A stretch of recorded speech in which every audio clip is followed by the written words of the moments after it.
Good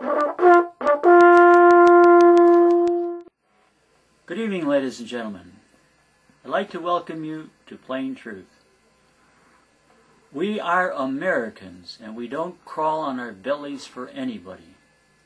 The only one we bow or kneel before is Almighty God. Every office holder, from local councilman all the way up to the President of the United States, is supposed to take an oath to preserve, protect, defend the Constitution of the United States. And they call upon Almighty God to witness what they're saying is true. After watching these programs for over 2.5 years, can you really think that these office holders, from local councilmen all the way up to the President of the United States, are really doing their duty? Thank you, and enjoy the program that follows. Good evening, ladies and gentlemen. I'd like to welcome you to Plain Truth. And December 7th is great in our country, a great day to remember the sneak attack on Pearl Harbor. Now, the only thing is, many people are saying that, wait a second, we knew about it, our government knew about it. We had broken the Japanese code, we had sent the aircraft carriers to the east, and those were the main ships that were needed for World War II.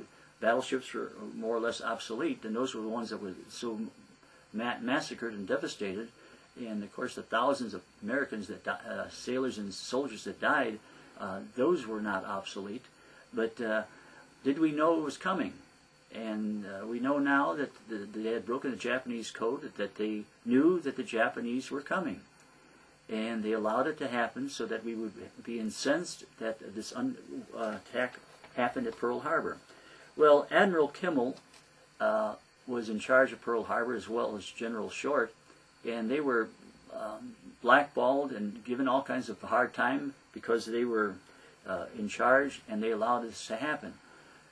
They even grouped the planes together, which made them easier as targets. They were thinking about the terrorists coming, and it was easier to guard if the planes were together. And so anyway, his son, Admiral Kimmel Jr., has been trying for years to try to justify his father's name and clear his father's name. And this one general in the Barnes Review of January, February of 2005, this one Captain Vincent C. Colon, USN retired, is trying to find out what happened at Pearl Harbor. Many of this information is still classified. It doesn't make sense. Over 60 years ago, we had Pearl Harbor, and information is still classified. Who's going to protect? We knew it was coming. This one historian, Charles E. Beard, was totally castigated. And in fact, I remember as a kid, I heard that there was a historian that said that we knew that Pearl Harbor was going to be attacked, and we allowed it to happen. And he was blackballed and never allowed pretty much to have his reputation restored. But he stuck his neck out that America knew that the code was broken, and they knew the Japanese were coming. And why can't we prove finally, after over 60 years, that have all this information coming out?